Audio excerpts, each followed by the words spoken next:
I'll never forget the way my sister laughed that night. It wasn't the kind of laugh you share over a dumb joke or a funny movie. It was sharp, smug, and meant to sting. She thought she'd won. She thought when I walked out that door, I was walking away from everything, that I'd never stand on my own, never prove her wrong. But she didn't know me as well as she thought. I'm Sophia, the quiet one in my family, the one who never asked for much, who always settled for less. My sister Olivia was the opposite, loud, confident, dramatic.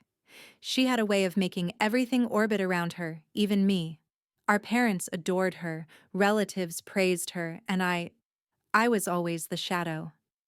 Growing up, I tried to brush it off. I told myself that being overlooked wasn't so bad. It gave me space to dream, to plan, to imagine a life where I wasn't just the forgotten daughter. But the cracks started to show when Olivia began making it clear that she saw me as competition, and not worthy competition at that. "Why do you even bother?" She would sneer when I stayed up late studying, or when I applied for things she didn't think I'd get. "You're never going to outshine me." I laughed it off in front of her, but behind closed doors, those words cut deep. The night everything came crashing down was supposed to be a celebration. Olivia had thrown a little get-together at our parents' house to brag about her new opportunity, an internship she claimed would be life-changing. I sat at the edge of the room, nursing a drink, watching her soak up the attention like she always did. When I excused myself to grab some air, I overheard her talking to one of her friends in the kitchen. "She's leaving tonight," Olivia said with a laugh. "Finally. Sophia's giving up. I told you she couldn't handle it here. She's not built for this kind of life." Her friend chuckled, and Olivia added, "Let her go. She'll come crawling back when she realizes she's nothing without me." I stood frozen, her words like knives twisting in my chest. She thought I was weak. She thought leaving meant failure. She thought she'd won. I walked back into the living room, my face calm but my heart raging. I looked at her, surrounded by her admirers, and for the first time in my life, I didn't feel small. I felt free. So I left. She laughed as I walked out the door, that cruel little sound I'll never forget. But what Olivia didn't realize was that her laugh lit a fire in me, a fire that would change everything, because one day I would own exactly what she begged for. The first night away from home was brutal. I sat in a tiny apartment I'd scraped together just enough savings to rent, staring at the peeling wallpaper and the single flickering light bulb overhead. For the first time in years, there was no noise, no Olivia's laughter echoing down the hall, no parents fussing over her every little achievement. Just me.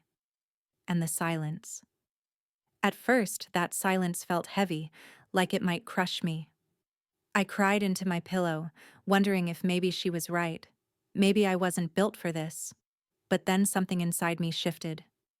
I remembered the way she laughed when I left, the way she dismissed me like I was already defeated. That memory burned hotter than any fear I had. The next morning, I got up early, pulled on the only professional-looking clothes I owned, and hit the pavement. I applied for every job I could find.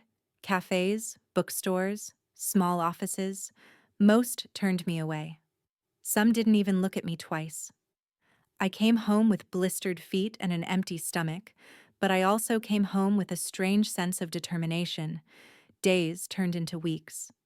I picked up part-time work at a local coffee shop, cleaning tables and learning how to make lattes. It wasn't glamorous, but it was mine. Every paycheck, no matter how small, was proof that I could survive without Olivia's shadow looming over me. I budgeted every penny, cutting corners, skipping luxuries. It was hard, but it was freeing. One evening, after a long shift, I sat outside on the curb with a cup of leftover coffee in my hand, watching the sunset. My uniform was stained. My hands smelled like espresso, but I felt proud. No one had handed this to me. No one had smoothed the path. I had done this myself. Meanwhile, Olivia kept calling, not to check in, but to gloat. "How's your little runaway adventure going?" She teased on one voicemail. Bet you miss home?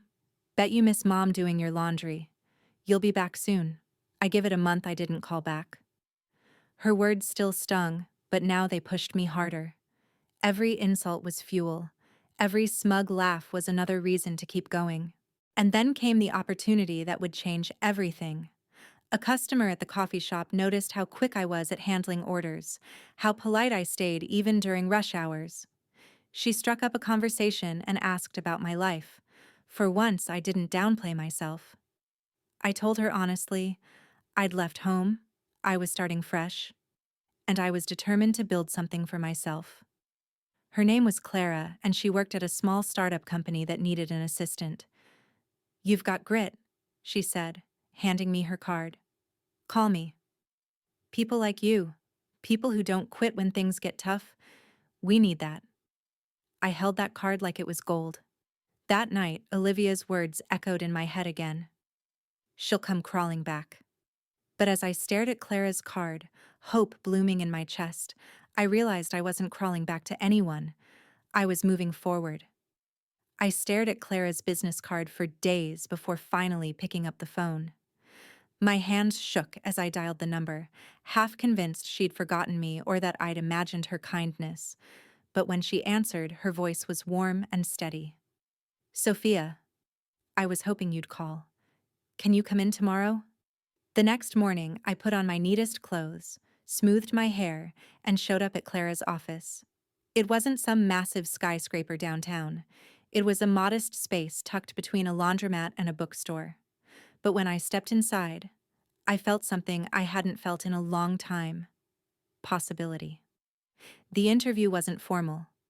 Clara sat across from me with a mug of tea and asked me real questions. About resilience, about handling pressure, about what I wanted for myself. And for the first time, I spoke honestly. "I don't want to live in anyone's shadow anymore," I said.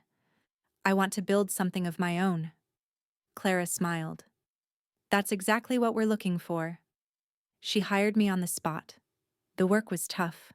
Long hours, endless tasks, constant learning, but I loved it. I stayed late, asked questions, took notes. Slowly, people began to notice me, not as Olivia's sister, but as Sophia, the girl who got things done. Meanwhile, Olivia kept calling, her tone shifting from mocking to irritated. "Seriously, are you still doing that coffee shop thing?" She scoffed on one call. "God, Sophia, you're wasting your time. You'll never get anywhere scrubbing counters." Another time. "You know Mom and Dad think you're being ridiculous, right? You could have stayed here, safe. But no, you had to go play grown-up." I didn't answer. I didn't need to. Because while she was still clinging to the comfort of being the golden child at home, I was out here building something real. Months passed, and the startup grew. I moved from assistant to coordinator, then to managing projects. I learned how to pitch ideas, how to lead a team, how to push past fear. Clara became more than a boss. She became a mentor, someone who saw in me what I'd never been allowed to see in myself. The first time I signed off on a major deal, sitting in a conference room with people twice my age listening to me, I thought back to that night Olivia laughed. The sound of it used to haunt me, but now it fueled me, because every achievement, every step forward, proved her wrong. And then the day came that shifted everything. I was walking into Clara's office when she looked up at me with a grin. "How do you feel about running your own branch?" she asked. My heart stopped. She explained that the company was expanding and needed someone reliable, someone who knew the culture and could lead. "It's a big responsibility," she said, "but you've earned it." I sat there, stunned. Me, the girl my sister said would crawl back in a month, was being handed the keys to something Olivia had been chasing her whole life. Independence. Recognition. Respect. That night, I opened my phone and saw a missed call from Olivia. For the first time, I didn't feel dread or anger. I just smiled. Because deep down, I knew. Sooner or later, she would hear about this. And when she did, the laugh she gave me the night I left would come back to haunt her. The news spread faster than I expected. Within weeks, everyone in my family knew I'd been promoted to run a new branch of the company. It was surreal. One day, I was the girl Olivia dismissed as nothing, and the next, I was the one people were whispering about at family gatherings. I hadn't spoken to Olivia directly in months, but when I walked into my parents' house for dinner one evening, there she was, waiting for me. She plastered on a smile, but it didn't reach her eyes. "Well, look who decided to grace us with her presence," she said, her voice dripping with fake sweetness. "The big boss." I set my bag down calmly. "Hi, Olivia." She gave a little laugh, that same laugh she used the night I left, only this time it sounded strained. "So it's true then? You're, what? Running an entire office now? You?" Her words were meant to cut, but I didn't flinch. "Yes, I am." For the first time, she didn't have a quick comeback. She blinked, then forced another laugh. "Wow, I mean, good for you. Really. I just didn't think you had it in you." There it was. The slip in her mask. The disbelief. The envy. At the dinner table, my parents beamed at me in a way they never had before. They asked questions about my job, my projects, my future. Olivia sat stiffly beside me, picking at her food, her smile fading with every word. For years, she had been the center of attention, the golden child. But now, the spotlight had shifted, and she couldn't stand it. After dinner, she cornered me in the hallway. "So what? You think you're better than me now?" she hissed. I looked at her, really looked at her. For so long, I'd craved her approval, her validation. But now, I didn't need it. "No," I said softly. "I don't think I'm better than you. I just know I'm better than the version of me who let you laugh me out of this house." Her face twisted, and for a moment she looked scared. Scared that I had finally seen through her, that I wasn't her shadow anymore. "You don't get it, Sophia," she snapped. "Everything I've worked for, everything I've wanted, you're just stumbling into it. Do you know how unfair that is?" And there it was. The truth. She wasn't angry that I'd left. She wasn't angry that I'd survived. She was angry that I'd succeeded where she hadn't. That I had built something real while she was still standing in the same place, waiting for the world to hand her everything. I took a deep breath and said the words I'd been holding in for so long. "Olivia, you laughed when I left. You thought I'd come crawling back. But I didn't. I built my own life. And now I have exactly what you begged for. Respect, independence, success. I own it, Olivia. Not you." Her eyes widened, and for once she had nothing to say. No laugh, no smirk, just silence. And that silence was worth more than anything. After that night, everything shifted. Olivia still tried to put on her usual show at family events, but it wasn't the same anymore. Her words didn't carry the weight they once did, because I no longer lived under them. I wasn't the little sister she could reduce with a laugh. I was standing on my own. Weeks turned into months, and the new branch I managed grew quickly. I hired my own team, mentored new employees, and signed deals that I could barely have imagined back when I was scraping together rent for my tiny apartment. Every time I unlocked my office door in the morning, I felt that same surge of pride. This was mine. I had built this. One afternoon, as I sat at my desk reviewing proposals, my phone buzzed. It was a text from Olivia. "Can we talk?" For a moment, I stared at the screen. Old habits tugged at me, the part of me that once would have jumped at the chance to win her approval. But I was different now. I took a breath and typed back. "Sure, but understand this. I won't let you tear me down again." We met at a small cafe. Olivia walked in looking smaller than I'd ever seen her, her confidence chipped away. She didn't laugh this time. She didn't smirk. She just sat down and whispered, "I didn't think you'd actually make it." I was wrong. The words caught me off guard. For years, I'd dreamed of hearing her say something like that, but now I realized I didn't need it. Her validation wasn't the prize. It never had been. The real victory was that I had learned to believe in myself without her.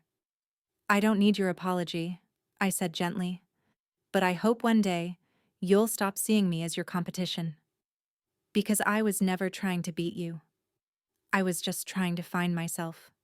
She looked down, and for once, there was no bitterness in her silence, just acceptance.